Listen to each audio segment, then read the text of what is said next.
au siècle des siècles, Seigneur, oh Dieu de gloire. Seigneur, que les fleuves de vie, Seigneur, inondent nos cœurs, nos âmes, Seigneur, oh Dieu. Parce que c'est toi qui es l'eau vive, Seigneur, l'eau qui restaure nos âmes, nos cœurs.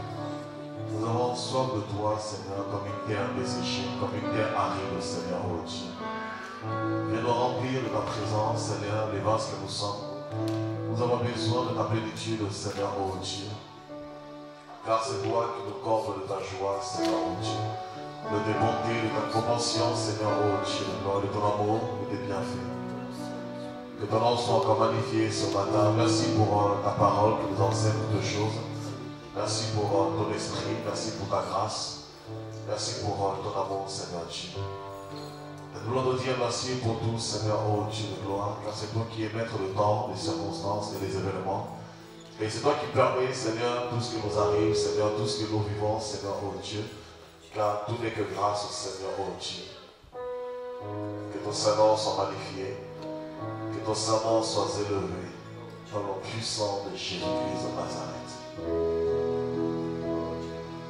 À toi seul, Seigneur, sont toute la gloire et la louange. À toi seul soit toute la magnificence. Au nom puissant de Jésus-Christ.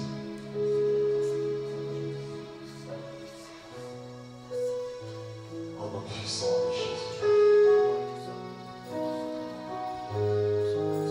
Louange à ton Seigneur.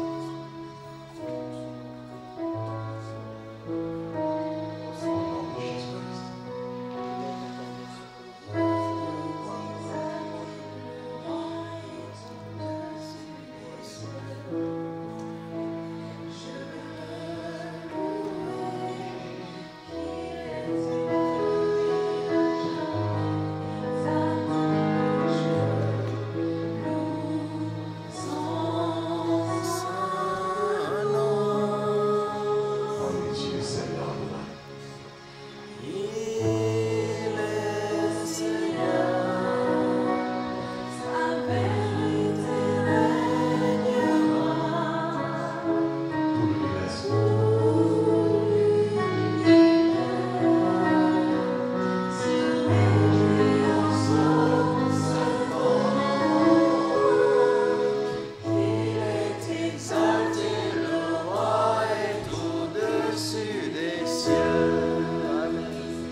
Merci pour la rédemption. Merci pour le renouvellement, Seigneur.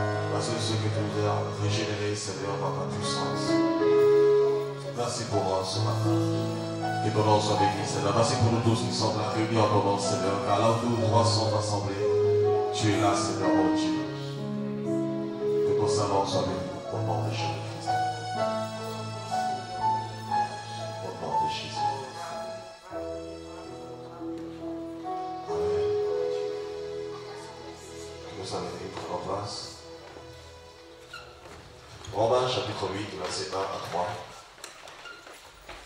Jésus, maintenant, continue.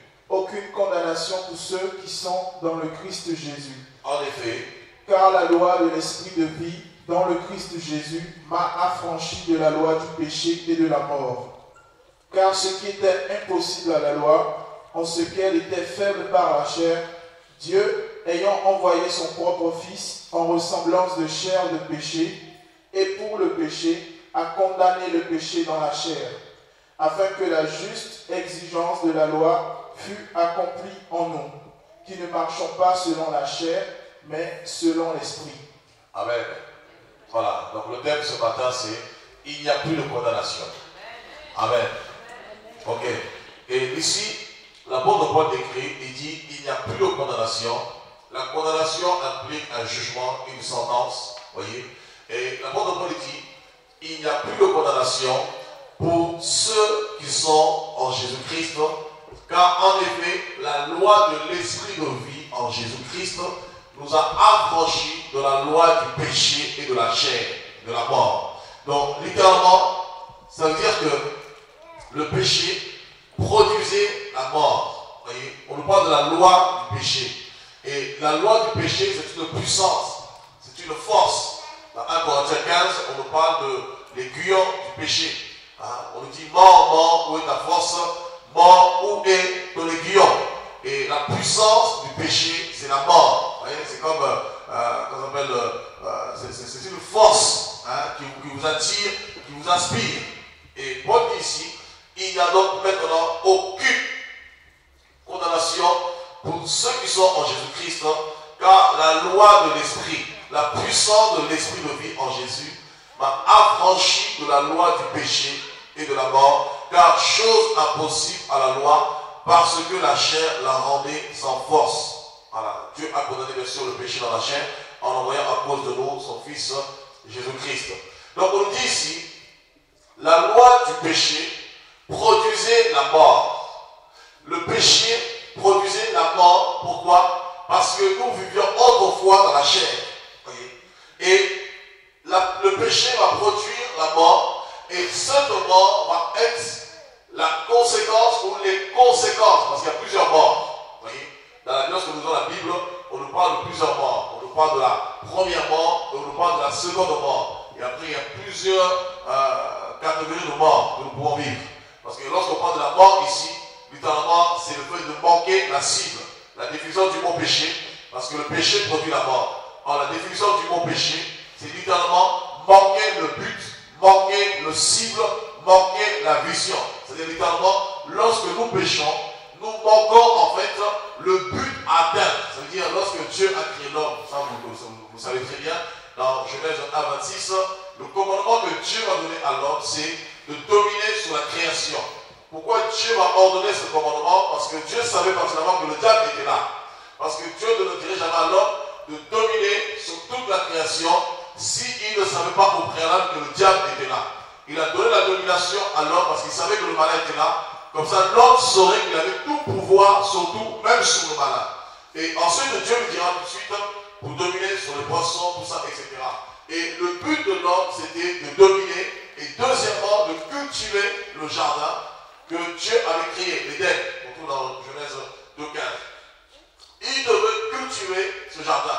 Et on nous apprend bien sûr, comme vous savez, le serpent va séduire l'homme et la femme et ils vont perdre leur domination, leur autorité, leur puissance. Ça veut dire littéralement, ils vont passer à côté de la volonté de Dieu.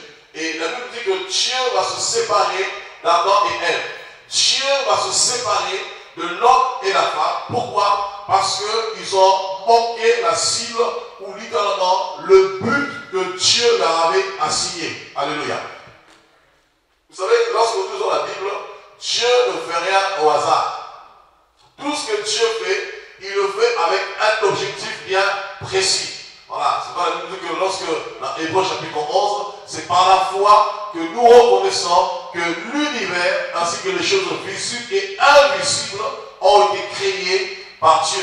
Donc on voit que tout a une origine, il n'y a rien de hasard. Il n'y a rien qui se fait par, je ne sais pas, par magie ou je ne sais pas, par un soi-disant hasard. Tout a un but, tout est bien organisé. Et Dieu est l'auteur de toutes choses. Et il a créé toutes choses avec un but bien défini, puisque à chaque fois, dans l'œuvre de la création, lorsque nous lisons Genèse, la Bible dit à chaque fois que Dieu avait créé des choses, et que Dieu trouva cela était bon. Voilà. Donc il y avait un but là-dessus. Et lorsque l'homme va perdre son autorité, il va être privé de la présence de Dieu, la mort va s'installer. Voyez. Et la première mort, c'est-à-dire la première condamnation, c'est la séparation avec Dieu. L'homme va se séparer de Dieu. La mort va rentrer, c'est la première mort. La deuxième mort qui va rentrer dans la vie de l'homme, ça va être la semence du péché en lui. Et la troisième mort qui va se manifester dans la vie de l'homme, c'est la mort physique. Vous voyez, Dieu n'a pas créé l'homme au départ pour que l'homme meure. Dieu avait créé l'homme pour que l'homme soit dans l'éternité avec lui. Et la désobéissance à la parole de Dieu, au commandement de Dieu, cette désobéissance va produire ces types de morts, ou ces différents types de morts. Donc la mort spirituelle, la séparation avec Dieu. Donc automatiquement c'est une condamnation, c'est un jugement, c'est une sentence qui n'était pas du tout dans la volonté de Dieu au préalable. Et ensuite, il y a bien sûr la semence du péché qui va naître dans l'homme. L'homme va être corrompu, alors qu'au départ, on nous apprend clairement dans Luc chapitre 3 que Adam était fils de Dieu. Donc littéralement à la ressemblance de Dieu. Or Dieu était pur. Dieu est parfait, Dieu est pur. Et à la création, Adam était à l'image de Dieu. C'est-à-dire Adam représentait Dieu sur la terre. C'est-à-dire lorsqu'on voyait Adam sur la terre, on voyait Dieu. C'est pourquoi le psalmiste David dira justement, tu as créé l'homme de peu inférieur à toi. Voyez, c'est-à-dire de peu, parce qu'après Dieu vient le gouvernement de l'homme, non du diable. Le diable il est au dernier plan, au dernier rang.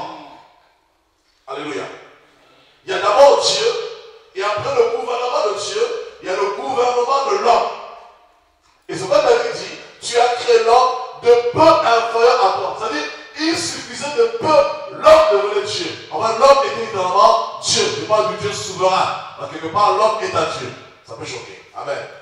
Ok, qui croit cela? Qui croit que l'homme est un Dieu? Je vois les têtes. Vous avez des doutes, hein? Ok, qui croit que l'homme est un Dieu? L'homme selon Dieu, qui croit que l'homme selon Dieu est un Dieu? Ok, voilà, la Bible dit dans Jean 10, 38, Jésus en parle clairement. Donc, et le psaume 82 aussi, 6 nous en parle. Donc, c'est-à-dire, l'homme va perdre cette autorité, cette image de Dieu, cette gloire de Dieu, cette ressemblance semblable à Dieu. Voyez? Parce que l'homme devait représenter Dieu sur la terre. L'homme était l'ambassadeur de Dieu. Il était le gouvernement de Dieu. Il était le royaume de Dieu sur terre. Et il va perdre cela.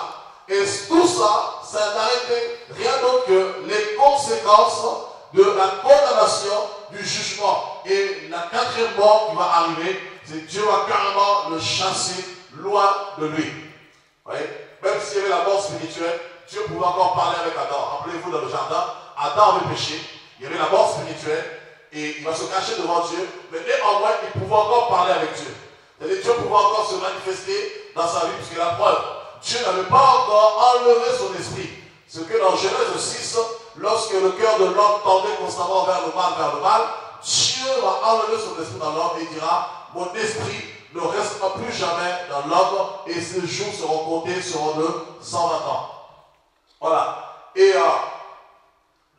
Dieu va discuter avec l'homme et ensuite il va le chasser carrément vraiment du jardin, l'homme va être totalement dénué de toute présence de Dieu. L'homme va se séparer complètement de Dieu. Et ça a été la condamnation. Et ensuite, les autres types de condamnation qui sont venus, eh bien, c'est tout ce que vous connaissez, les maladies, les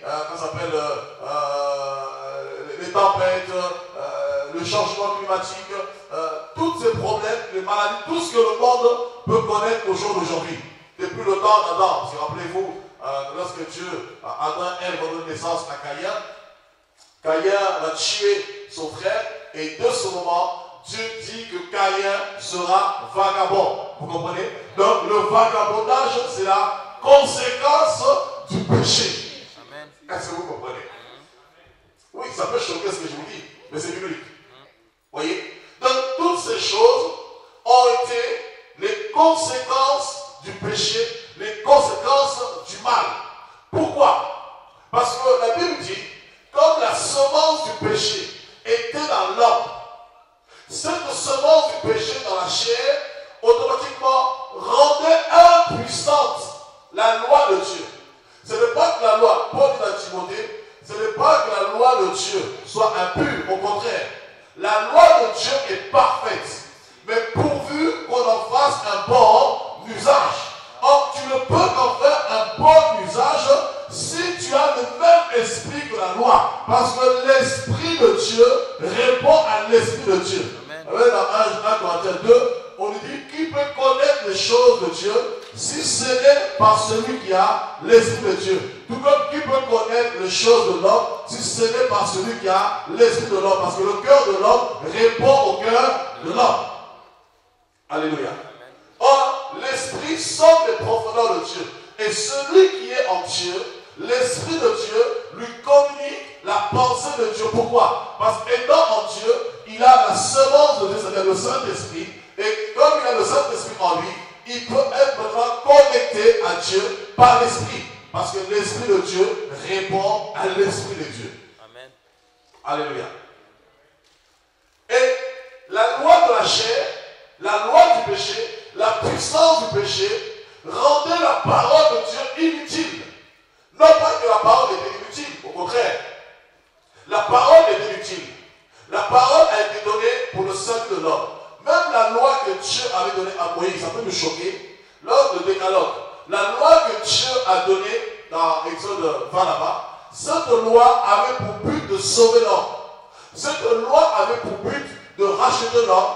Mais le vrai problème, c'est que la semence du péché ne permettait pas à l'homme d'accomplir la loi de Dieu. Donc automatiquement, le péché rendait la parole de Dieu impuissante ou littéralement inutile. Pourquoi? Parce que cette loi qui a été donnée, l'homme était incapable d'accomplir la volonté de Dieu, d'accomplir la loi de Dieu. Alors comme il était incapable et que la parole de Dieu devenait inutile, donc littéralement, elle ne lui servit de rien. La parole servait de rien et l'homme restait dans sa condamnation. L'homme demeurait éloigné de Dieu. L'homme demeurait séparé de Dieu. L'homme demeurait dans ses problèmes. L'homme demeurait dans ses tourments. Or, la volonté de Dieu, ce n'est pas que l'homme demeure dans les tourments ou que l'homme souffre. Mais la volonté de Dieu, c'est que l'homme jouisse de sa présence. Alléluia. Parce que la parole a été donnée pour communiquer la vie. Rappelez-vous dans Jean chapitre 1, à partir du verset 3, bien sûr. Au verset 1, on dira, au commencement, vous connaissez, était la parole est avec Dieu, et puis la parole était Dieu. Et au verset 14, on nous dit, la parole a été faite, Dieu a habité parmi nous. Au verset 3 de Jean, toujours 1, on dit que la parole était la lumière de sang. Voyez? Et cette lumière était la vie. Amen. Tu peux le prendre rapidement, s'il te plaît. Jean chapitre 1, verset 3. Toutes choses furent faites par elle, et sans elle, pas une seule chose ne fut faite de ce qui a été fait. En elle était la vie. En elle était la vie. Elle, c'est qui? La parole. La parole. Or, au verset 1, on dit au commencement était la parole. Or, c'est dans le commencement que Dieu dit. Ah oui? Et ce que Dieu avait communiqué à Moïse, même si c'est des tables de pierre, mais dans ces tables-là était mentionné quelque chose. chose, la parole de Dieu. Donc cette parole qui était mentionnée dans les tables avait pour but de communiquer la vie. Voyez, continue s'il vous plaît. En elle était la vie, et la vie était la lumière des hommes. Et la vie était la lumière des hommes. Donc c'est cette vie, qui est dans la parole de Dieu bien sûr, c'est elle qui faisait vivre les hommes. Donc celui qui suivait les ordonnances ou la parole de Dieu, automatiquement la personne était dans la lumière. Or la lumière c'est la vie, la lumière c'est Dieu. Voyez, parce que la lumière c'est elle qui est créatrice. La lumière c'est elle qui amène à l'existence les choses qui n'existent pas. Regardez dans Genèse 1. Avant que Dieu puisse créer quoi que ce soit, il a fallu plutôt que la lumière vienne d'abord. Voyez, parce que tout était dans un marasme total. Tout était dans les ténèbres. Donc il fallait que la lumière jaillisse pour que Dieu puisse créer. Donc la lumière, elle apporte la vie. Donc l'homme qui est dénué de la parole de Dieu, c'est une personne qui est dans les ténèbres. C'est une personne qui est morte et littéralement, c'est une personne qui est sous le jugement de Dieu ou une personne qui est sous la condamnation. Or, la condamnation implique la malédiction. Alléluia. Parce que l'homme a été maudit. Depuis le jour où l'homme a désobéi à Dieu, il a été maudit. La malédiction s'est abattue sur lui et tout ce que l'homme vit sont les conséquences de cette malédiction, la désobéissance. C'est pourquoi maintenant la Bible dit ici, en Jésus, il n'y a plus de condamnation, il n'y a plus de malédiction, c'est fini. Alléluia. Donc lorsque tu viens au monde, lorsque nous naissons, automatiquement, nous sommes prédisposés à la malédiction. Dis à ton voisin, à ta naissance, tu étais maudit. C'est pas bon. À ma naissance, j'étais maudit, moi qui vous parle. Mais c'est une vérité. Qui dit c'est faux? Vous aimez quand vous dites tu es béni, tu vas réussir, oui, tu auras des millions, je vois 35 000 euros sous ton lit. Ça, c'est la sorcellerie, ça. Alléluia. Amen. Vous voyez, nous étions tous à notre naissance prédisposés à la malédiction. Nous avons hérité la malédiction, mais en même temps prédisposés à la malédiction. C'est-à-dire, nous avons hérité la malédiction, mais elle sommeillait encore en nous. Prédisposé, ça veut dire, attendre le moment où la malédiction va être activée par la connaissance du bien et du mal. L'arbre de la connaissance. Viens devant l'arbre est là. L'arbre est là. Voyez un peu. C'est juste comment les yeux s'ouvrent. Comme à Ève, quand les yeux s'ouvrent, on distingue le bien et du mal. Et là, la malédiction est activée. Et c'est comme ça qu'Adam et Ève ont reçu la malédiction. Lorsque leurs yeux sont ouverts, ils ont distingué le bien et du mal. La malédiction a pris place parce que la preuve, tout après, ils ont vu et ils se sont rendus compte qu'ils étaient habillés. Ça vous dérange ce que j'ai dit, on dirait? Non. Ça vous dérange? Non. Amen. Amen. Oui, un peu. Donc cette malédiction empêche l'homme d'avancer. Empêche l'homme d'être ce qu'il doit être. Or, Dieu voit l'homme autrement. Dieu voit l'homme dans sa nature. Dieu voit l'homme dans sa vie. Dieu voit l'homme dans sa sphère. Dieu voit l'homme en train de jouir de ses bienfaits, mais la malédiction ou la condamnation t'empêche d'être ce que tu dois être. Or, Dieu ne veut pas que l'homme demeure de la bassesse. Parce que la malédiction attire la condamnation dans ta vie, attire la pauvreté, attire la... Oui, ça peut vous choquer. Je peux vous dire que la pauvreté est une conséquence de la malédiction. Parce que lorsque Dieu a créé Adam et Ève, ils n'étaient pas pauvres. Lorsque Dieu a créé Adam et Ève, ils étaient riches. La preuve, en plein milieu du jardin, Dieu va mettre 4 fleuves. Et un fleuve plutôt, mais qui se séparait en 4 parties. Et un des fleuves, c'était le fleuve où coulait l'or. Vous voyez, l'or c'est la richesse, l'or c'est l'autorité, l'or c'est la divinité, l'or c'est la royauté, l'or c'est la majesté. Alors trouvez-moi ce matin un roi qui est pauvre. Si tu lèves la main, on va te délivrer tout de suite.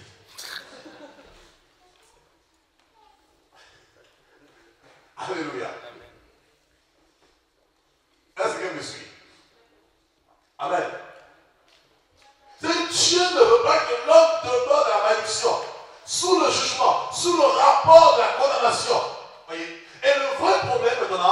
il fallait libérer l'homme de cette malédiction. Il fallait libérer l'homme de cette condamnation. C'est-à-dire l'homme était à la merci de toute malédiction, toute condamnation, parce que derrière la loi du péché se trouvait le diable. Or, le diable est un voleur. Il ne vient que pour détruire. Il ne vient que pour voler. Il ne vient que pour arracher. Il ne vient que pour semer le mal. Rappelez-vous dans ça s'appelle Matthieu 13, on parle de la semence du blé et de l'ivraie. On dit qu'un homme avait semé sa semence, le blé, bien sûr, le bon grain, et la nuit, son ennemi ou son adversaire va la nuit et sema une mauvaise semence. Si quand le diable vient, c'est toujours pour semer la mauvaise semence. Mais le contact que le diable vient chez lui, frappe à la porte, il rentre et puis il depose. Non, c'est une métaphore. C'est pour dire simplement, lorsqu'on a la semence du bien et du mal, c'est la porte ouverte à tout. À toutes sortes de malédictions, à toutes sortes de condamnations, à toutes sortes de tribulations, à toutes sortes de problèmes. Il y en a tellement. On prend du temps. Et donc, automatiquement, Satan, par la porte ouverte, qui est la semence du bien et du mal, c'est-à-dire le péché littéralement, eh bien, il vient, il détruit, il vole ce que vous avez, vos bénédictions, vos grâces, vos appels, vos ministères, le bonheur dans le mariage, la joie, les enfants, tout ce dont vous êtes censé avoir. Satan, il vole et à la place, il met l'inverse. La souffrance, la stérilité, la maladie, les problèmes. Vous avez souvent des gens bizarres. Vous avez des gens qui se portent bien, mais à chaque fois, problème ce problème. Vous avez des gens, ils vont dire j'ai mal au dos. Quand vous priez pour eux, le mal au dos finit. Ou sinon, quelque temps après, vous le médecin. Le mal au dos finit, après le dos, c'est la jambe gauche. Quand la jambe gauche finit, la jambe droite. La droite finit, le bras droit. Le droit finit, le gauche. Le gauche finit, la tête. C'est des problèmes qui ne finissent jamais. À toi, tout seul, tu as le problème, carrément. Ou un problème. Mais le problème, c'est encore mieux. Ça, c'est défini. Donc, le problème se définit par toi. C'est parce que, justement, le diable, le malin vient pour détruire. Or, Dieu ne veut pas de cela. Parce qu'il a créé l'homme à son image. Il veut que l'homme soit dans la perfection. Il veut que l'homme soit dans son œuvre parfaite. Il veut que l'homme puisse témoigner sa grandeur, sa puissance sur la terre. C'est vrai qu'Ésaïe 8, 23 nous dit, les ténèbres, ou littéralement, le mal, le péché ou la condamnation ne régnera pas à toujours. On ne parle pas de la terre, on parle de l'homme ici. Parce que la terre est vouée à la destruction, mais l'homme est voué au salut. C'est deux choses différentes. 2 Pierre nous dit que la terre, les éléments de la terre passeront avec un fracas. Ça va se dissoudre comme pas possible. Mais l'homme, par contre, est appelé à posséder le salut. Or, le salut ne se trouve qu'en un seul nom, le nom de Jésus-Christ. Amen. Alors, ici, il nous dit après, Dieu ne voulant pas que l'homme périsse, il va renfermer le péché dans la chair. Voyez, dans ce corps, quand on parle de la chair, ici, on parle de ce corps. Dans ce corps mortel, dans ce corps de péché, et qu'est-ce qu'il va faire? Il va envoyer son Fils, Jésus-Christ, afin de venir dans le monde, dans son corps de péché, pour racheter l'homme de la malédiction. Regardez le verset 3. Car chose impossible à la loi, parce que la chair la rendait sans force. Dieu a condamné le péché dans la chair. Ici, la chair, là, ce n'est pas les œuvres de la chair. Ici, la chair, c'est le corps, l'enveloppe, là. Là. C'est bon? En envoyant à cause du péché son propre Fils dans une chair semblable à celle du péché. Pourquoi? Comme le péché a habité dans l'homme, comprenez une chose. Quand on parle du péché, qui a déjà vu le péché? Juste bien les choses, vous allez comprendre. Qui a déjà vu le péché ici? Le péché est comment? Merci. C'est un? Donc, qui a déjà vu le péché ici? Personne. Mais nous, qui a déjà vu par contre les conséquences du péché? Qui a déjà vu les conséquences du péché? Ok, regardez bien. On nous dit, le péché a été renfermé chair. Pourquoi? Tout esprit pour se manifester a besoin d'une enveloppe. C'est-à-dire, Dieu pour se révéler aux hommes, il a besoin d'un corps. Littéralement, posséder les hommes. C'est pourquoi il faut être possédé par Dieu que possédé par l'autre. Et les démons aussi, pour se manifester sur la terre, ils ont besoin d'un corps, une enveloppe. Est-ce que vous comprenez? Donc, pour que le diable puisse atteindre l'humanité par le premier homme, parce que le premier homme est le père de l'humanité. Dans Acte 17, on nous dit que nous savons que tous les hommes de la terre sont issus d'un seul. Le seul, c'est qui? Adam. Donc, le seul moyen d'atteindre toute l'humanité, il fallait que le péché aussi puisse revêtir un corps. C'est la raison pour laquelle le diable a tenté Adam et Ève, parce que c'était le seul moyen pour pouvoir rentrer en lui communiquer la semence.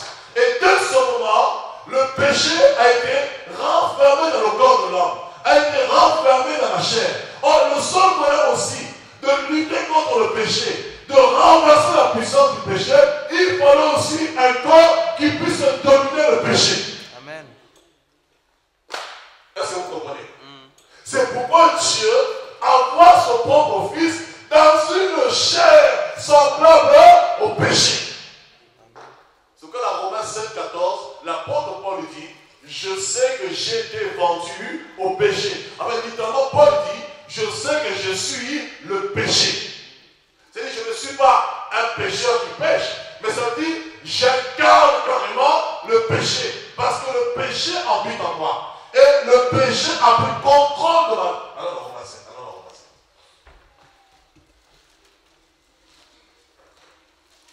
C'est derrière, juste derrière.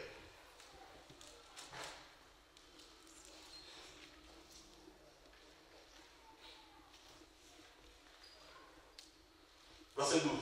La loi donc est, et le commandement est juste et Paul dit quoi? La loi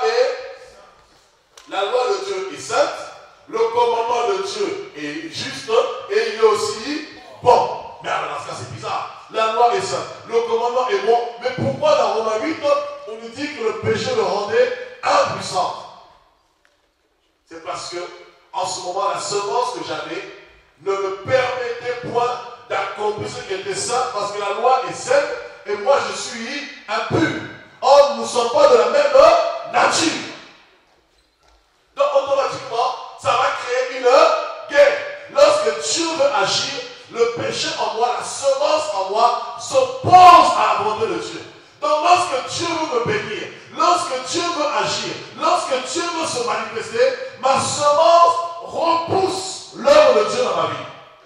Donc, automatiquement, ça m'empêche d'être ce que je dois être, ou ça m'empêche d'atteindre le plan que Dieu a signé pour ma vie. Vous savez, on va dire là-dessus. Dans Luc 7, 35, la Bible nous dit, les pharisiens, parce qu'ils ont refusé le baptême de Jean-Baptiste, ils ont pour eux-mêmes annulé le plan de Dieu pour leur vie. Ça veut dire quoi? La semence qui était en eux, alors que Dieu avait un plan pour eux. Et Dieu, je vous dis une chose. Dans l'église, d'abord commençons par les enfants de Dieu. Pour tous les hommes sur la terre, Dieu a un plan pour chaque homme. Même le plus grand pédophile, même le plus grand meurtrier. Et encore plus pour l'église. Nous qui servons le Seigneur, chacun est appelé, nous qui avons le Seigneur, chacun est appelé à servir le Seigneur dans un don quelconque, dans un ministère quelconque, et chacun dans son ministère est appelé à exceller, à évoluer. Amen. Si tu n'évolues pas, c'est que tu as le cochotor. C'est une maladie qui atteint tellement les organes qui t'empêche d'évoluer, de croître. Oui, spirituel bien sûr. Hein. Physique, on peut l'attaquer, mais spirituel aussi, on peut l'attaquer. Mais il faut une bonne délivrance. Vous comprenez? Parce que Dieu t'a appelé à croître. Dieu t'appelle à évoluer. Dans la Bible, nous marchons de progrès en progrès. Une personne qui progresse, une personne qui avance ou qui recule. Il avance. Donc tu es appelé à progresser. Tu es appelé à évoluer. Pour dire Timothée, que tes progrès soient évidents. Dans Timothée 4,13. Que tes progrès soient évidents. Donc tu es appelé à évoluer. Tu es appelé à progresser. Dieu est appelé à tendre vers la perfection, vers ce qui est bon, ce qui est saint, ce qui est juste, ce qui est parfait. Alléluia. Ça, c'est important de comprendre cela. Dieu a un plan pour chaque homme, chaque être humain. Mais ce qui nous empêche souvent d'atteindre le plan de Dieu, souvent, c'est nos pensées charnelles. C'est-à-dire, Dieu nous a libérés, mais nous ne laissons pas Dieu agir pleinement en nous. Nous ne laissons pas la parole de Dieu agir. Nous nous opposons nous-mêmes par notre propre volonté. C'est la raison pour laquelle beaucoup font du surplace. Regardez les enfants d'Israël. Dieu leur dit, vous allez traverser Canaan. Il devait faire 3 jours de marche. Au lieu simplement de s'humilier, de se soumettre à la volonté de Dieu, ils vont résister à Dieu. Les 3 jours sont multipliés par 40 années. Ils ont fait du surplace. Alléluia. Ok, Romains 7. Maintenant le verset 13 il dit, ce qui est bon a-t-il donc été pour moi une cause de mort? Loin de là. Donc la parole ne peut pas être une cause de mort. Mais c'est le péché afin qu'il se manifeste comme péché en me donnant la mort par ce qui est bon. Et que par le commandement, il devienne condamnable au plus haut point. Vous voyez? Donc le péché a été condamné au plus haut degré, au plus haut point. Donc ceux qui refusent de condamner le péché, ce sont des suicidaires. Parce que Dieu lui-même condamne le péché au plus haut degré, au plus haut point. Pourquoi? Parce que le plus grand fléau que le monde ait connu, ce n'est pas le sida. Parce que le sida n'est rien que la conséquence. Est-ce que vous comprenez? Les parties du péché, tout ce que nous vivons, ne sont rien que les conséquences. Le plus grand fléau que le monde a connu, c'est le péché. Parce que le péché détruit ton esprit, le péché détruit ton âme, le péché détruit ton corps. Oh, le sida peut détruire ton corps, mais ton âme est sauvée, ton esprit est sauvé. Mais par contre, le péché détruit l'être entier, le corps, l'âme et l'esprit. Quand tu meurs, tout droit en enfer.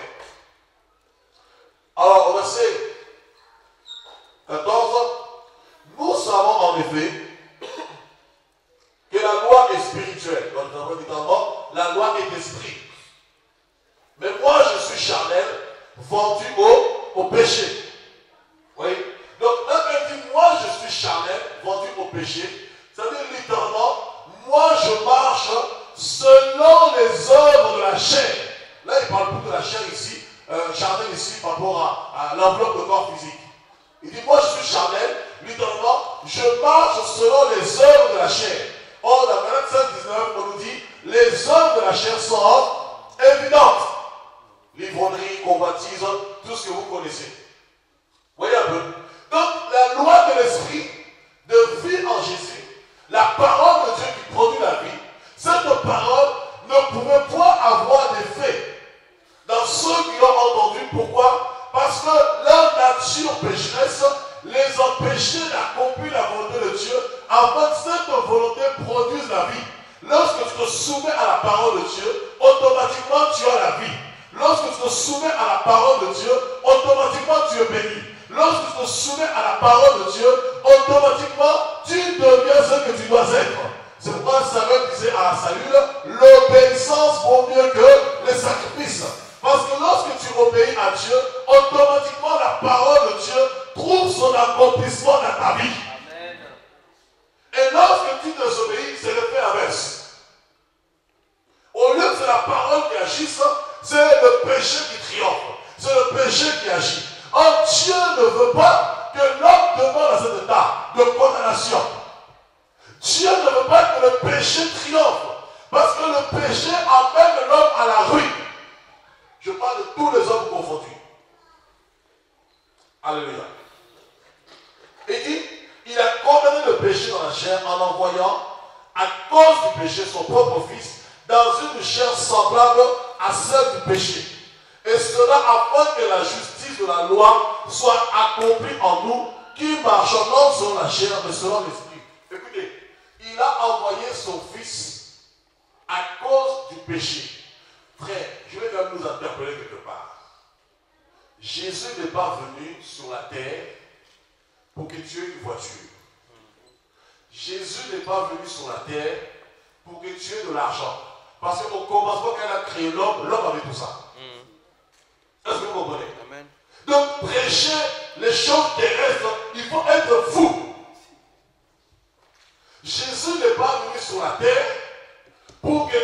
une maison, que tu aies une voiture. Il n'est pas venu sur la terre pour la preuve. Quand il a créé l'homme, il a juste dit, il n'est pas bon que l'homme soit seul. Et quand il a créé l'homme, il a créé toutes les conditions pour le bienfait de l'homme.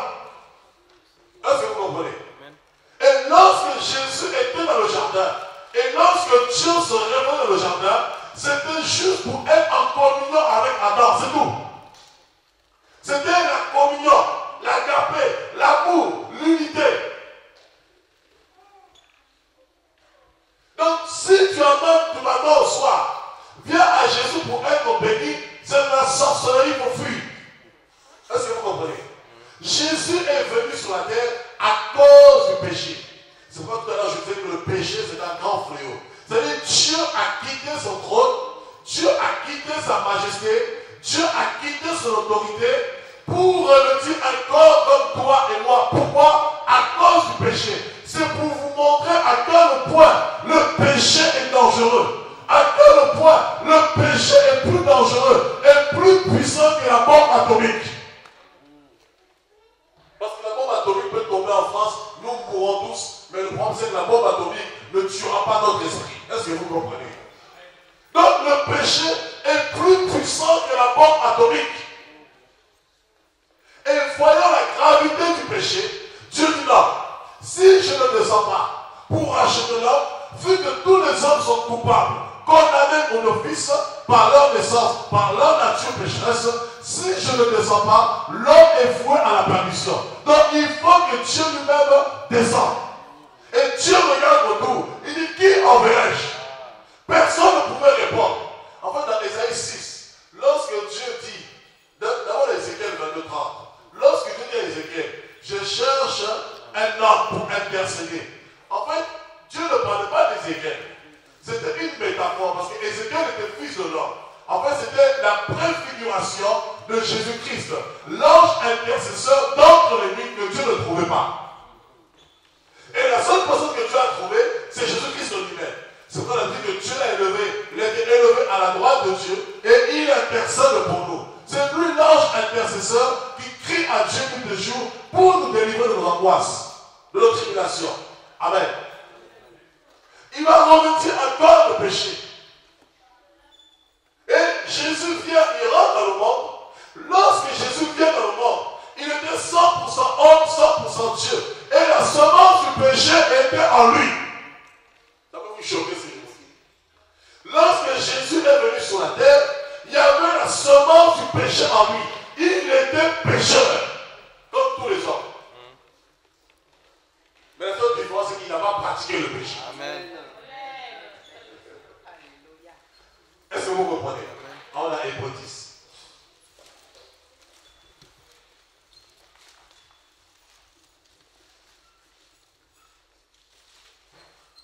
Hébreux. On a dit quoi? Hébreux 10, hein? 10.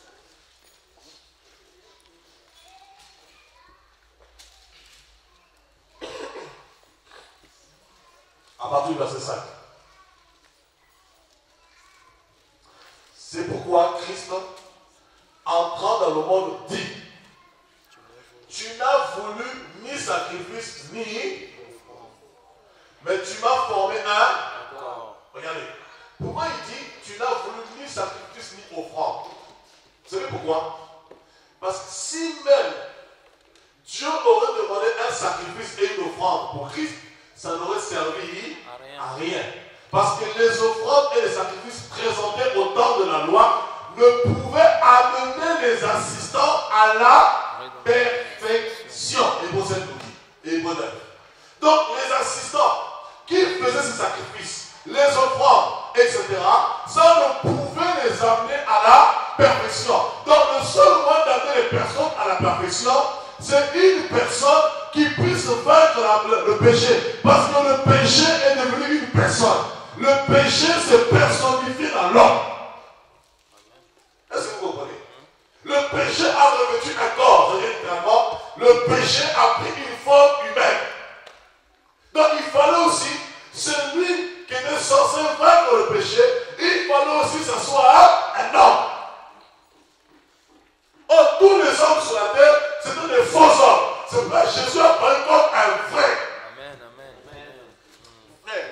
sort de la Bible, ce n'est pas du hasard. Sinon, on dit Jésus a apparu comme un homme, tout simplement. Mais on dit il a apparu comme un vrai. Parce que le vrai homme, c'est celui qui vit la parole de Dieu. Amen. Le vrai homme, c'est celui qui a l'image de Dieu. Le vrai homme, c'est l'homme véritable. Pas l'omelette ou le molasson. L'homme véritable. Parce que lorsque Dieu a parlé à Adam, Adam a fui. C'est quand Abraham se dit, dehors les lâches. Ça, c'est encore autre à suivre. Un vrai homme de Dieu n'est pas un lâche. On ne parle des héros de la foi. Nous ne sommes pas de ceux qui se retirent. Donc ça dit quoi? Un homme de la foi, un héros de la foi, il ne se retire pas. Quelles que soient les épreuves, quels que soient les combats, quelles que soient les circonstances, quelles que soient les difficultés, il les affronte parce qu'il sait qu'il est passager sur la terre. Alléluia. Amen. Ah oui, frère. Quand on voulait arrêter Jésus, il était là. Les soldats viennent pour arrêter Jésus. Il dit bon, ciao. Il passe au milieu d'eux, il s'en va. La question que je me suis posée, mais pourquoi ils ne l'ont pas arrêté sur place? Parce que quand ton temps n'est pas arrivé, frère, quand le temps de Dieu n'est pas arrivé pour ta vie, même tes ennemis qui devaient te tuer, ils n'arriveront pas à te tuer. 1000 tombera à gauche, 10 000 à droite. Tu ne seras pas atteint parce que le temps n'est pas arrivé. Mais quand le temps viendra, tu verras la première balle va t'atteindre. C'est pourquoi je me dis à quelqu'un, si ta mission n'est pas finie, tu es immortel. Même si les gens font tout contre toi, ils font des pièges, ils font des projets, ils font toutes sortes de choses, des incantations, ils font de la divination, ils font de la magie, ils font des sortilèges. Ce n'est pas grave, tu ne seras pas atteint parce que tu as une mission à accomplir. Lorsque tu auras fini ta mission, là tu diras comme Jésus. C'est ici votre heure et celle de la puissance des ténèbres. Mais quand ma mission n'est pas finie, c'est l'heure de mon Dieu et de mon temps. Quand ma mission n'est pas finie, c'est mon heure, c'est mon temps. Le temps où je dois travailler pour mon Père. Le temps où je dois agir. Le temps où je dois servir Dieu. Et quand le temps sera fini, ça sera votre heure. Il y a un temps pour tout. C'est pas moi qui le dis. Donc il y a un temps pour les ténèbres et il y a un temps pour la lumière. C'est écrit. D'où l'émission qui est écrite. Amen. Amen. Donc ton temps n'est pas arrivé, tu es immortel. Un coup fama. Godel, comment tu dis immortel en anglais? Immortel. Immortel. Oh my God. Immortel. Yes.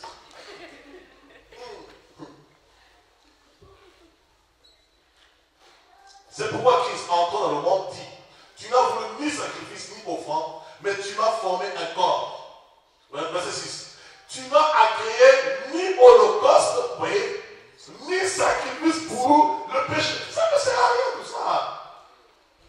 C'est pour nous simplement, provisoirement. Mais lui, il a assuré.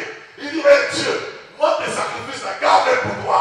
Moi, je veux te montrer, je ne suis pas Steve Bouna. Moi, je suis Jésus. Il n'y a pas de sacrifice, il n'y a pas de pigeon, il n'y a pas de holocauste. Le sacrifice, c'est moi-même. Je veux affronter le péché. Amen. C'est pourquoi il a dit, tu n'as agréé ni sacrifice ni offrande. Parce que Jésus lui a imposé que tu m'adores lui-même. Il dit, Dieu, moi je viens sur la terre. Les sacrifices que les hommes offrent, ça n'enlève pas leur péché. Ça c'est provisoire. Avec moi, il n'y a pas de provisoire. Moi je veux te vivre 100%. Amen. Je veux te vivre totalement. Je veux affronter le péché. Amen. Et regardez la suite. Là, qui parle maintenant, regardez. Qui parle maintenant? Verset 7, répondez un peu. Qui parle? Jésus. Non, lisez qu'est-ce qu'il écrit en vrai. Alors j'ai dit. Voilà. Alors, qui a dit ici? Jésus. C'est la personne concernée. Lui-même me dit, alors maintenant moi je te dis, voici, je viens pour faire ta volonté. Regardez la suite.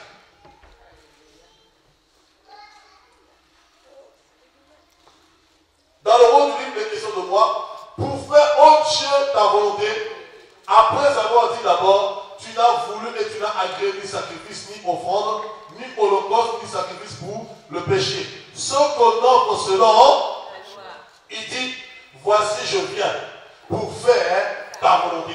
Vous voyez? Il n'a ni sacrifice, ni offrande, il dit, voici je viens pour faire ta volonté. Or, la volonté de Dieu, c'était quoi? De racheter les hommes de la malédiction, de racheter les hommes de la condamnation, les hommes du péché. Et il fallait un homme qui accepte de combattre le péché. Or, nous sommes loin de combattre le péché. Il fallait aussi un homme qui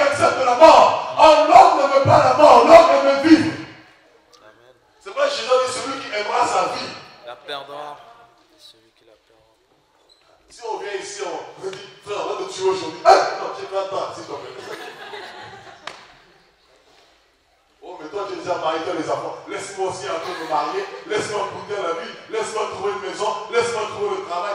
Parce que l'homme aime vivre. Vous voyez un peu. Donc il fallait trouver un vrai homme, un courageux, un audacieux, un homme qui n'a pas peur de la mort, un homme qui accepte d'affronter le péché, d'accepter de mourir pour vaincre aussi la puissance du péché qui est la mort. Alléluia. Amen.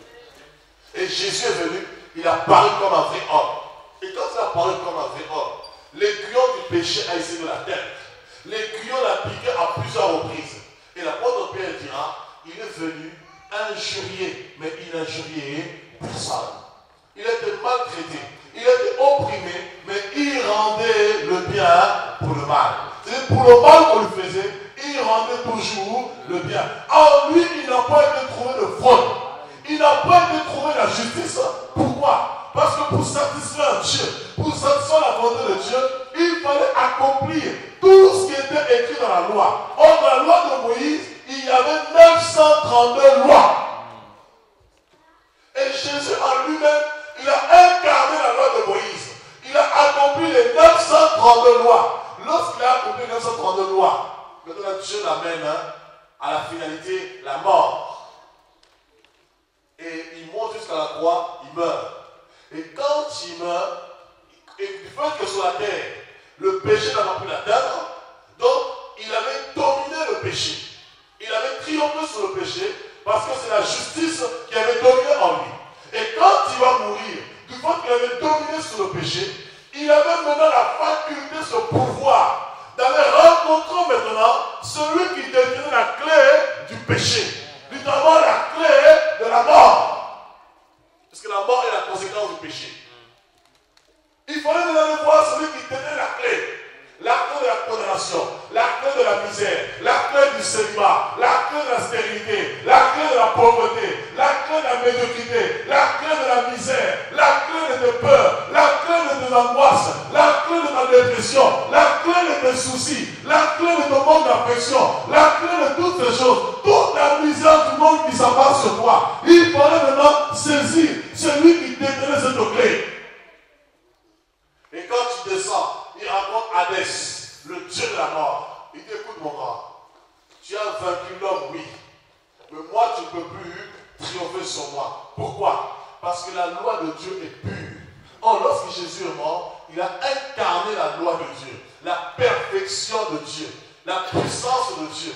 Et là, maintenant, il va affronter Hadès, il va le récupérer les clés de la mort parce qu'il a triomphé sur le péché. Or, chacun d'esclaves de ceux qui ont triomphé de lui. Donc, cette loi aussi était valable pour Hadès.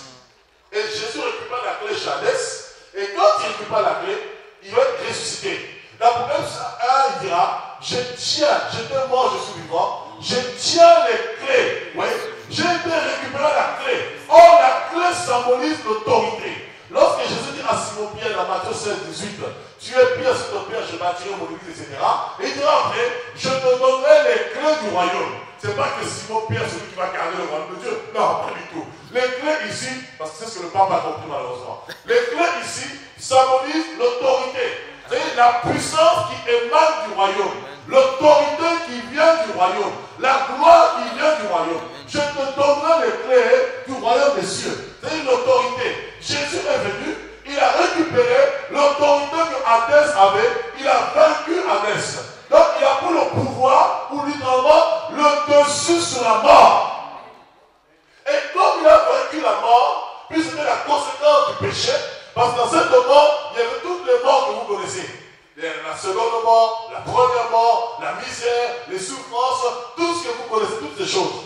Après avoir vaincu cela, maintenant il va être ressuscité, il se révèle à ses apôtres. Là, il leur dit maintenant, à partir de maintenant, sachez, tout pouvoir m'a été donné. C'est-à-dire, j'ai récupéré le pouvoir. Pourquoi il dit tout pouvoir m'a été donné? Ça n'a pas été donné par le Père. Non. Dans Matthieu 4, Luc 4, lorsque Satan tente Jésus, Satan dit quoi à Jésus? Si tu te prosternes et m'adores, je te donnerai le royaume de la terre, car ça m'a été donné. Enfin, littéralement, quand Jésus a vu devant Hadès, lui-même a pris les clés du ciel. Vous comprenez? Amen. De la même manière que Satan dit à Jésus, ça m'a été donné. Quand Satan arrive devant Hadès, comme il a triomphé d'Hadès, Hadès lui-même rend les clés. Il reconnaît l'autorité suprême, il rend les clés. Et lorsqu'il rend les clés, tout pouvoir lui a été donné. Pourquoi? En fait, ce tout pouvoir, c'est le tout pouvoir que Adam avait perdu dans Genèse 1:26. Donc, en fait, ces clés-là, parce que Jésus est Dieu. Là, c'est encore autre chose de moi. Jésus est déjà Dieu, il a déjà tout pouvoir à faire. Écoutez, lorsque Satan a été précipité, qui l'a chassé? L'autorité que Jésus a récupérée, ce n'est pas sa domination souveraine en tant que Dieu. Non. L'autorité que Jésus a récupérée, c'est l'autorité que Adam avait perdue dans le jardin. Amen, amen, amen. C'est-à-dire c'est l'autorité, les clés de l'homme et non les clés de Dieu. Parce que Dieu est tout puissant. Amen, amen, amen. Amen.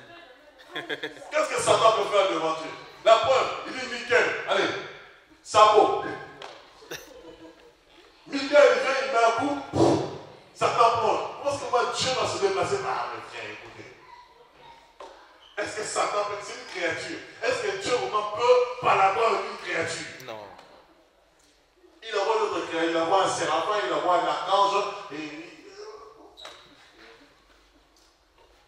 Est-ce que vous comprenez? Il dit tout pouvoir m'a été donné dans le ciel, sur la terre et sous la terre. C'est l'autorité que Adam avait reçue, Genèse 1:26. Tu domineras sur les choses qui sont dans le ciel, les choses qui sont sur la terre et sur les eaux. C'est les clés que Adam avait perdues. Jésus a récupéré cela. Amen. Maintenant, il dit aux apôtres, comme j'ai récupéré cela, maintenant, comme c'est moi qui te tiens, je le donne à qui je veux. Celui qui m'accepte, automatiquement, il retrouve ses clés. Amen. Celui qui me reçoit, automatiquement, je lui donne ses clés. Quand celui qui me reçoit, il reçoit les clés. Celui qui me reçoit, il est restauré. Amen. Celui qui me reçoit, je le restaure dans sa première condition. Amen. C'est pourquoi c'est sur la tête que tu dois faire la fête. Toi qui as accepté Jésus, c'est le moment de te lever de servir Dieu. C'est le moment de montrer aux ténèbres que ton Dieu est Dieu. C'est le moment de marquer ta génération. C'est le moment de marquer ton temps. Arrête de perdre du temps dans les futilités. Parce que Dieu t'a redonné les clés pour que tu puisses montrer au diable que Dieu t'a créé pour régner. Dieu t'a créé pour dominer. Parce qu'à la fin, c'est trop tard. Nous serons déjà changés. Donc tu vois que c'est à la résurrection que tu vas montrer au diable que tu es quelqu'un. Mais c'est fini. Ton corps est devenu transformé, c'est fini. Tu as déjà revêtu l'immortalité. C'est pendant que tu es dans cette chair de péché, dans cette chair mortelle, c'est là où tu vas montrer à Satan. Oui, je suis faible dans la chair que j'ai. Il y a la semence du péché, mais il y a aussi une semence qui est en moi. La loi de vie en Jésus. Et cette loi me libère de toute condamnation. Cette loi me permet de servir Dieu. Cette loi me permet d'accomplir des choses extraordinaires. Cette loi me permet d'accomplir la volonté de Dieu.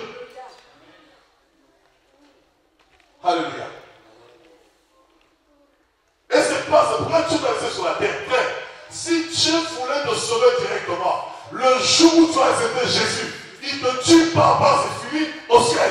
Non, c'est parce qu'il te laisse volontairement sur la terre, parce qu'il faut que tu démontres aux ténèbres, que tu démontres au diable que celui qui est en toi est plus grand que lui. Amen. Il faut qu'il savoure la défaite à travers toi. Il faut les dominations. C'est pourquoi Éphésiens 3:10 dit les dominations, les principautés, les esprits méchants dans les lieux célestes. On dit les esprits pourquoi? Parce que le combat n'est pas charnel. Le combat est contre le péché. Or le péché est spirituel. Derrière le péché, il y a des esprits. Il faut que les démons, il faut que les esprits, il faut que le péché voit que celui qui est en toi est plus grand.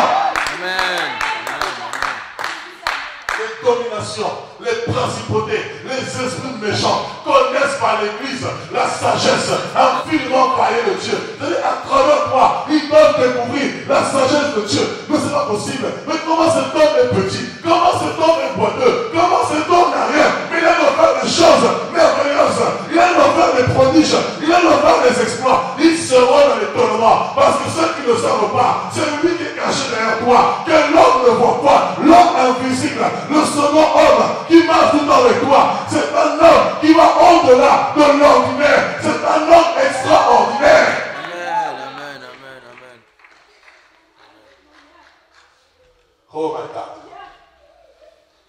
Alléluia. Et Dieu veut que toi tu marques la génération. C'est pas le type que je suis vieille. Ne dis que je suis dans l'avancement d'âge. Si Caleb avait 80 ans, à 80 ans, Caleb pouvait conquérir les nations. À 80 ans, Caleb pouvait tuer les guerriers, les fils d'Anak, les géants. Et toi qui as 40 ans, toi qui as 30 ans, toi qui as 20 ans, hé, toi qui donnes devant toi, c'est le temps de te rattraper, c'est le temps de te lever, c'est le temps de marcher, c'est le temps de servir, c'est le temps d'agir. C'est le temps d'être ce que tu dois être. Oh oui frère, comprends que tu es passager. Tu es étranger et voyageur sur la terre. Sur la terre, tu es juste au passage. Mais pendant ton passage, oh frère, parce que tu es un vent, quand le vent souffle quelque part, oh, qui ne sait pas qu'il y a un vent ici? Qui ne sait pas qu'il y a une tempête? Qui ne sait pas qu'il y a du mouvement? Pendant ton passage, il faut qu'on sache, Isabelle est passée par là. Il faut qu'on sache, Lorena est passée par là. Il faut qu'on sache, le pasteur Lobato est passé par là. Il faut qu'on sache, Samuel est passé par là. Samuel le 2, Samuel le 3, Samuel le 4, Samuel le 5, Samuel le 6. Ils sont passés par là.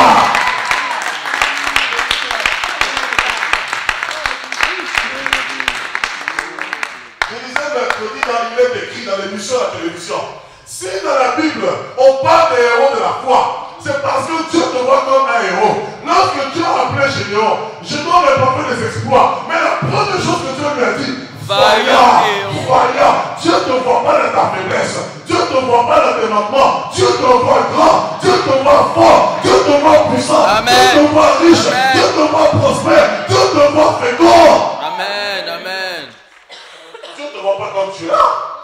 Lui te voit dans son œuvre achevée. Il te voit dans le 7e jour. Dans le 7e jour, Dieu se reposa. Et lorsqu'il se repose, il dit vaillant héros. On appelle un vaillant héros celui qui a vaincu. Mais l'homme n'a pas encore vaincu. L'homme n'a pas encore combattu. On l'appelle vaillant héros parce qu'il était le 7e jour de Dieu. Le 7e jour sur le Shabbat. Le 7e jour sur le repos. Lorsque Dieu te regarde, il te voit dans son œuvre achevée. Il t'appelle bon et fidèle serviteur. Parce qu'il sait que tu es appelé à rencontrer les victoires. Tu es appelé à accomplir les exploits. C'est pourquoi il est écrit avec Dieu, nous ferons Les exploits.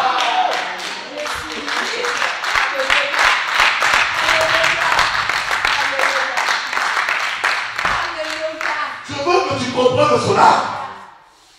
Tu es appelé à accomplir ces choses. Tu es appelé à faire cela. Parce que Dieu te voit dans l'excellence. Dieu ne te voit pas dans la petitesse. Dieu ne te voit pas dans la bassesse. Dieu te voit grand. Tu ne dois pas te minimiser. Je disais mercredi, si dans ce livre on parle de un héros, c'est que toi aussi tu es un héros. Même si ton nom n'est pas écrit dans ce livre, il y a un livre de rattrapage qu'on appelle le livre de souvenirs. Lorsque tu vas te ressusciter, tu vas sortir le livre de souvenirs. Ah! Esther! Oh! Samuel! Me regardez! Et les anges te regardent. Ils s'acclament. Waouh! Waouh! Waouh! Merveilleux! Et là, Dieu se réjouit. Ça, c'est mon fils. Il y a des gens qui doivent faire la fierté de Dieu. Ah! Il y a des gens qui doivent réjouir le cœur de Dieu. Quand Dieu te regarde, il appelle les anges. Hé, Nickel, viens ici. Laissez-moi, venez. Gabriel, venez. Ah, regardez-moi Rock là-bas. Regardez les buts qui marquent. C'est pas possible. Parce qu'à travers nous, les anges connaissent l'évangile. Pendant que tu sers Dieu, il appelle les anges. Il met l'écran géant qui est au ciel. Il dit, regardez maintenant. Ça, c'est mon fils. Il fait ma joie. C'est en lui que mon âme prend plaisir. Si Dieu a dit cela de David, il peut le dire aussi pour toi. Voici celui en qui mon âme prend plaisir. Oh, frère, Dieu veut prendre plaisir en ta personne. Dieu veut se réjouir en toi. Dieu veut se languir en toi. Dieu veut te recommander. Dieu veut que tu sois une référence. Ne te minimise pas. Amen. Alléluia. C'est pourquoi il dit, il n'y a plus de condamnation pour ceux qui sont en Jésus. Plus personne ne peut t'arrêter. Plus personne ne peut te freiner. Plus personne ne peut te ralentir. Plus personne ne peut t'atteindre. Parce que Jésus en toi, c'est l'espérance de la gloire. Jésus en toi, c'est le triomphe. Et au moment où 33-34 nous dit, qui condamnera les élus de Dieu? C'est Dieu qui les justifie. Et je veux te dire, ceux qu'il a appelés, il les a prédestinés. Ceux qu'il a prédestinés, il les a appelés. Ceux qu'il a appelés, il les a justifiés. Et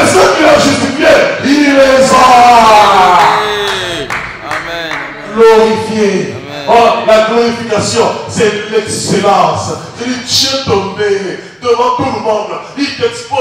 Il dit, regardez, je l'ai justifié, c'est fini. Il dit, qui condamnera les élus de Dieu? Car c'est Dieu qui les justifie. Qui les condamnera? Personne. Ni les épreuves, ni les combats, ni les difficultés. Et ce qu'il dit après, dans toutes ces choses, nous sommes plus que vainqueurs. Parce que plus personne ne pourra te condamner. Plus personne ne pourra t'accuser. Le péché pouvait t'accuser. Le diable pouvait t'accuser. Parce qu'il est l'accusateur de ça. L'accusateur de juste. Il est celui qui vient vous dire, regarde, c'est un pécheur. Regarde, il est ceci. Mais Dieu vient pour justifier. Parce qu'il te regarde. Il dit, je l'ai racheté. Je l'ai sanctifié. Je l'ai justifié. Je l'ai relevé. Je l'ai restauré. Oui, il était pécheur hier. Oui, il était voleur. Oui, il a été prostitué. Mais maintenant, ça s'appelle Rahab. La porte de la promesse. Le serment du Messie. C'était une prostituée. Mais maintenant, c'est une femme vertueuse. Une femme de valeur. Lorsque tu la regardes, ton regard change. Tu ne le regardes plus comme avant. Lorsque tu la regardes, tu sens la joie de Dieu, la bonté de Dieu, les merveilles de Dieu, la splendeur de Dieu, le rayonnement de Dieu, la vertu de Dieu.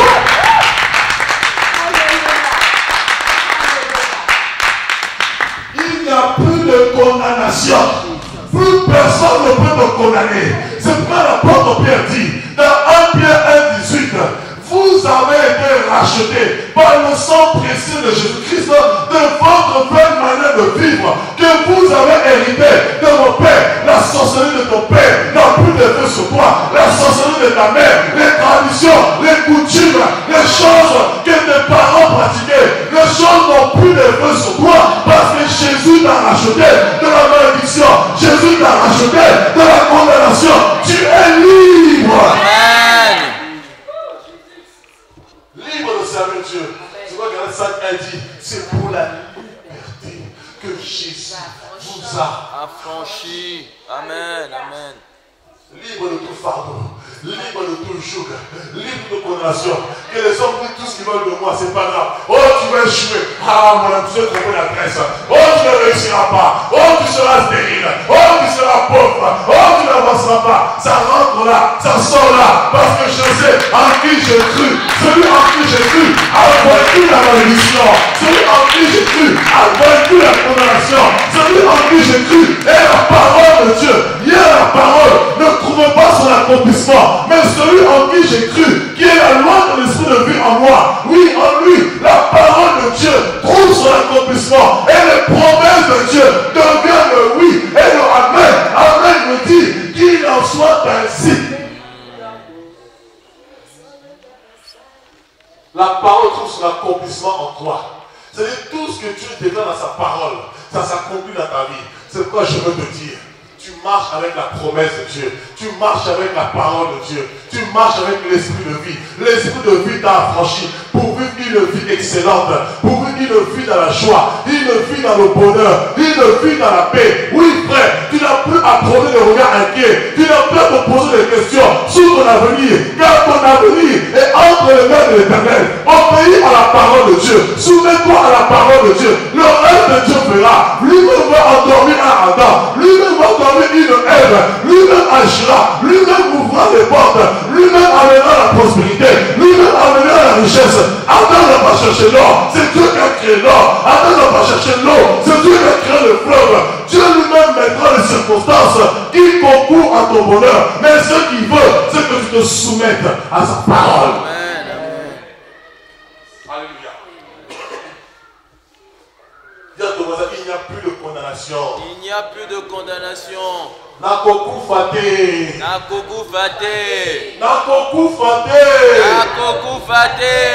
Nakoku fate. Nakoku fate. Je ne mourrai point. Je ne mourrai point. Je vivrai. Je vivrai. Je ne mourrai point. Je ne mourrai point. Je vivrai. Je vivrai. Et je raconterai. Je raconterai. Amen. Il faut que je raconte des choses, oh mon Dieu. Ma vie est une histoire. Amen. Ma vie est un livre. Il faut que les hommes te lisent, oh frère. Lundi, ils lisent A. Mardi, ils lisent B. Mercredi, ils lisent C. Jeudi, ils lisent A. Il faut que les hommes te lisent. Amen. Amen.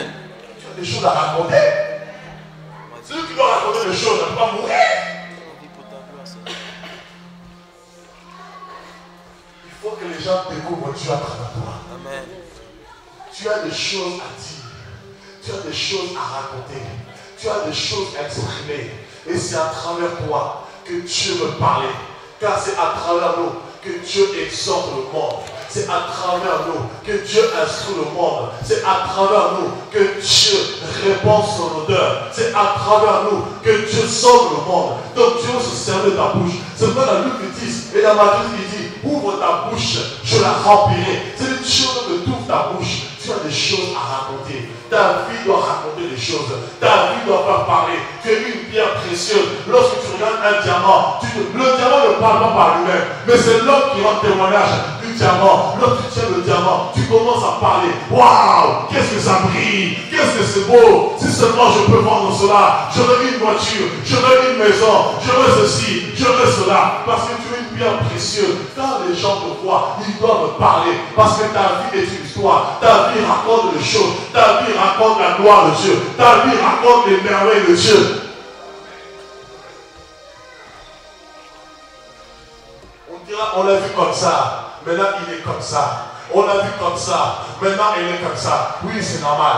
Parce que ma vie est une histoire. Une histoire a un commencement. A aussi Une fin. Mais tant que la fin de l'histoire n'est pas arrivée, tu es peut-être à la première page de mon histoire. Lorsque tu dis que j'étais moche, c'est la première page. Mais il faut arriver jusqu'à la fin. Lorsque tu dis que j'étais pauvre, tu es peut-être au milieu. Mais il faut continuer. À la suite, je t'ai trouvé un trésor. La Bible, le roi des cieux, est savoir un trésor qu'un homme trouve. Il faut lire la suite. Ça se trouve, j'ai trouvé un trésor. Et quand je trouve ce trésor devient le bonheur de ma vie. Amen. Oh oui.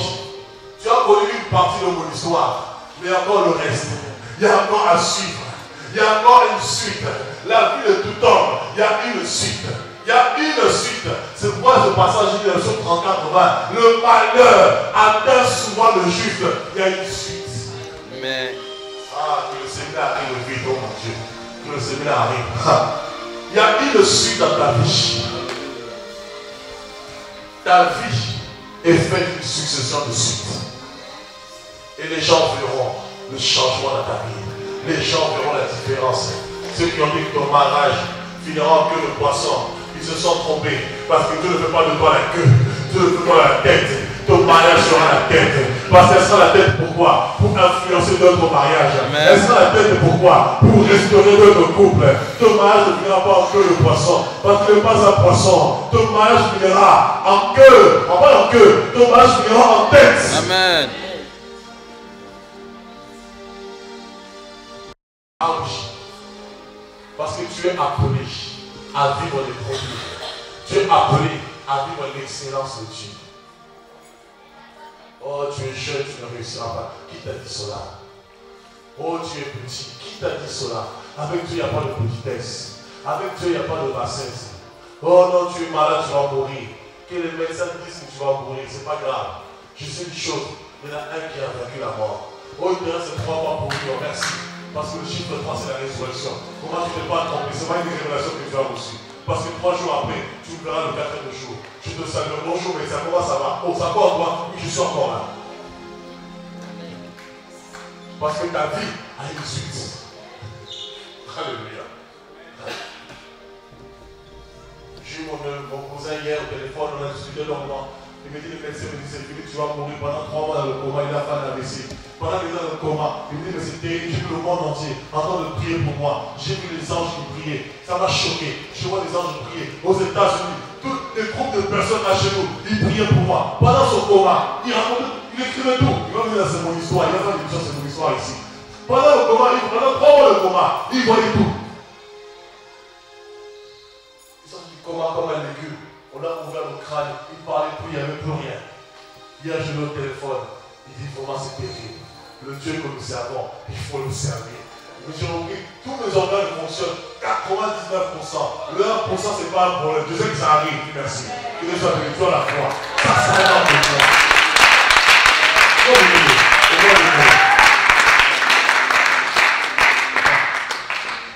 Il dit aux États-Unis, les gens priaient pour moi. Au Japon, les gens priaient. Encore, j'ai dit le Seigneur, c'est quoi tout ce monde-là? Il dit c'est mon armée. Mais je ne connais pas. Et alors, l'église c'est pas quoi? L'église c'est un corps. Amen. Des gens d'Orient du Sud, ça priait pour lui. Au Japon, ça priait. Aux États-Unis, en Afrique, dans tout le pays, il était choqué. Pendant 3 mois, nuit et jours, des hommes et des femmes et les anges priaient pour lui. Il dit, je suis dépassé. Aujourd'hui là, je ne servirai pas Dieu comme je le servais hier. Aujourd'hui là, oh, c'est fini. Et c'est normal, c'est ton histoire. Je vais revenir dans cette histoire aussi. Je vous dis quoi, David est une. N'annule pas les plans de Dieu pour ta vie. Sois simplement dans la vision de Dieu. Sois dans la pensée de Dieu. Mais tu te suis, au temps marqué par Dieu, tu seras ce que tu dois être. Ah oui, mon ami. Les combats peuvent venir, tu vas accoucher correctement. Quelles que soient les situations, l'enfant va croître correctement. Dans Luc chapitre 2, l'enfant croît en grâce et en stature. L'enfant va croître en grâce et en stature. Quelle que soit la situation. Oh non, tu es stérile. Qu'est-ce que je suis stérile? Appelle-moi la féconde. Oh non, le langage de Dieu est compliqué. Réjouis-toi stérile. Une stérile qui se réjouit de quoi? Quand les enfants de la stérile seront plus nombreux. Tu sais, tu me dis Dieu, je te maudis. C'est quand la femme de Job a dit Job, toi là, ce langage est compliqué pour moi. Maudis-le simplement et meurt. Mais ne connaissez pas le langage. Ça, c'est le langage des hommes d'esprit. Le langage des hommes connectés. Réjouis-toi stérile. Je me réjouis. Il n'y a pas de problème. Je sens, Seigneur, merci pour Jean-Paul. Oh, il est Jean-Paul, t'inquiète pas, il est là. Seigneur, merci pour Thomas. Oui, le Thomas, il est là. Seigneur, merci pour Antoinette. Mais nous, Antoinette, elle est là. Parce que Hébreu 7 nous déclare, Lévi qui prélevait la dîme était dans le sein d'Abraham. Avant que Lévi naisse, lorsqu'Abraham a payé la dîme, Lévi a payé la dîme, Judas a payé la dîme, Zabulon a payé la dîme, Issachar a payé la dîme, Joseph a payé la dîme. Mais c'était où? Qui a un saint ici? Qui a un saint ici? Oh, le premier. Dans mon sein, il y a des choses. Dans mes entrailles, là, il y a des choses. Il y a des nations. Il y a des rois. J'étais en train d'enseigner les gens pendant la formation. Et pendant la formation, j'enseignais comme ça. J'ai dit, Seigneur, c'est pas possible. Je veux mon Joseph dans ma vie. Dans ma famille aussi. Je veux un Joseph. La providence de mon foyer. Parce que je veux te servir à temps plein. Il faut dans mes entrailles, sorte un Joseph. Et pendant que je parlais comme ça, ma femme était à côté. J'ai dit, c'est bon, Joseph arrive. À cause d'une blague, mais tu rêves. Il n'y a pas de rêve. Joseph aussi a commencé par un rêve. Mon ami. Bien ton voisin, c'est pas mauvais de rêver. Il faut rêver. Tu dois rêver. Tu dois songer. Parce que Dieu t'appelle à avoir un rêve. Dieu t'appelle à avoir une vision. Il faut avoir une vision. Oh non, tu ne réussiras pas. Qui t'a dit ça? Tant que je ne suis pas mort, ma vie peut encore changer. Dieu va me connecter à un millionnaire. Dieu va me connecter à un milliardaire. Tu ne comprends pas, tu arrives chez toi, tu vois une lettre qui arrive des impôts. Oui, suite à un dommage, je ne sais pas comment, nous vous versons cela. Bon, nous avons reçu une lettre qui voulait justement 1 million. Oh, moi, qui suis-je? Dieu fait des choses bizarres.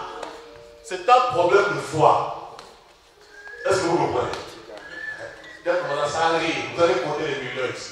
Quand on va annoncer les millions, vous allez compter par terre. Mais c'est pas possible. Qui l'y cru? Ah oui, frère. Tout est possible à celui. C'est un problème de foi. Je veux vous dire, honnêtement, Dieu vous appelle à exceller. Frère, Dieu vous appelle à être prodigieux. Prodigieux. Dieu vous appelle, frère, à prier.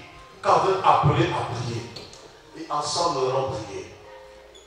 Je proclame, avant ta mort, tu recevras ta guérison. Avant ta mort, tu recevras ta délivrance. Avant ta mort, tu recevras ce que Dieu veut te communiquer. Avant ta mort. Vous savez, il y a un homme qui me parle dans la Bible. Il n'y a qu'un seul homme, plutôt deux hommes, je dirais. Anne et Siméon. C'est deux personnes qui me parlent dans la Bible. Quand je vois l'histoire de Siméon, c'est un homme qui était déterminé. Lorsque le Messie arrive, il dit c'est fini. Mes yeux ont vu le salut. Mes yeux ont vu le Messie. Maintenant je peux mourir. Donc ça veut dire tant qu'ils n'avaient pas vu le Messie, le gars déterminé. Donc si moi je proclamais, je ne mourrai pas, je vivrai. Tant que je ne verrai pas le Messie, moi je vivrai. Et le jour où je verrai le Messie, je rentre là. Et quand il voit le Messie, il dit c'est bon, Seigneur, maintenant je peux.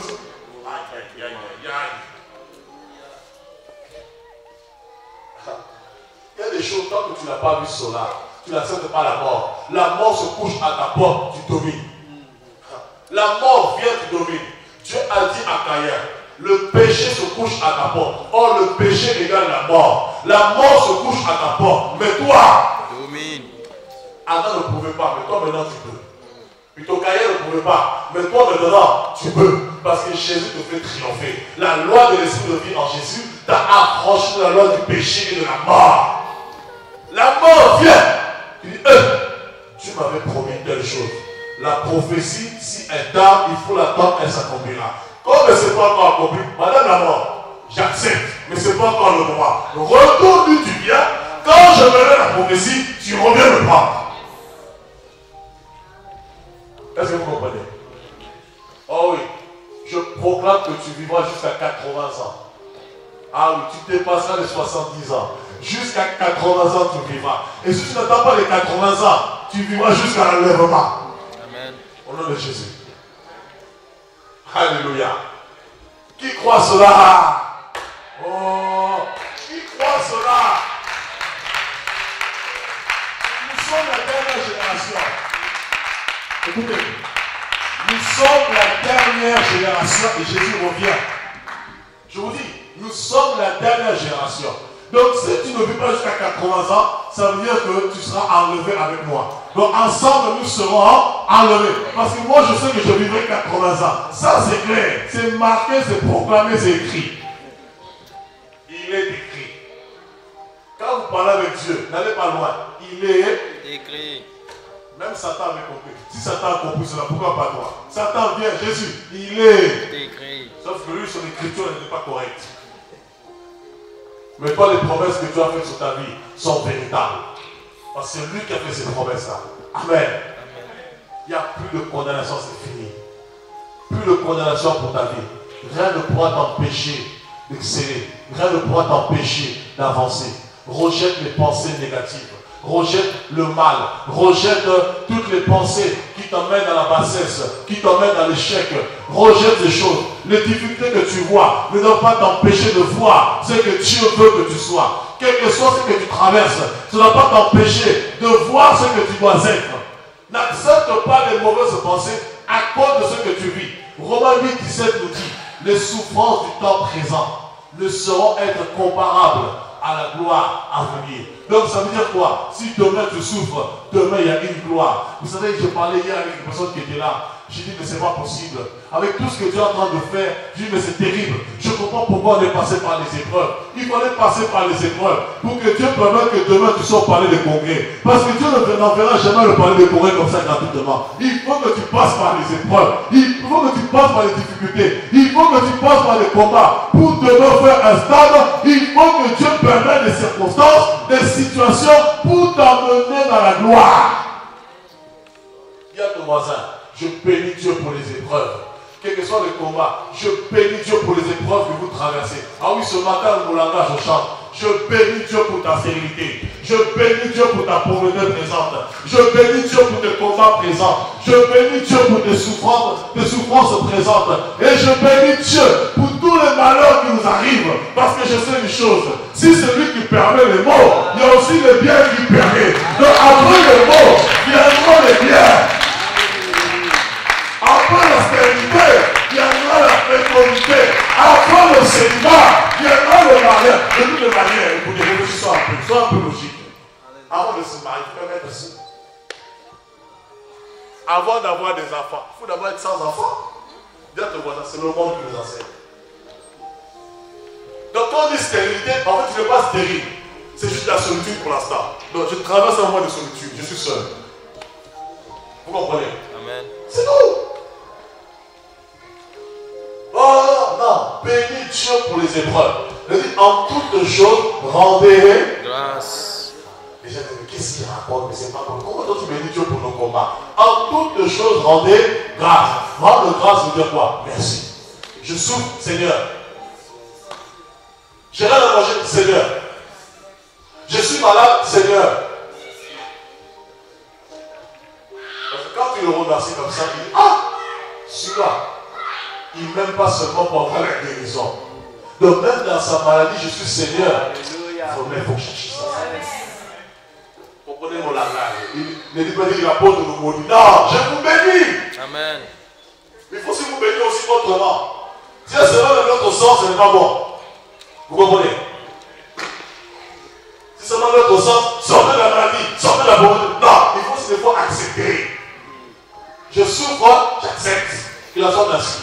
Mais une chose est sûre, c'est qu'après le temps de calamité, après le temps de souffrance, vient un autre temps.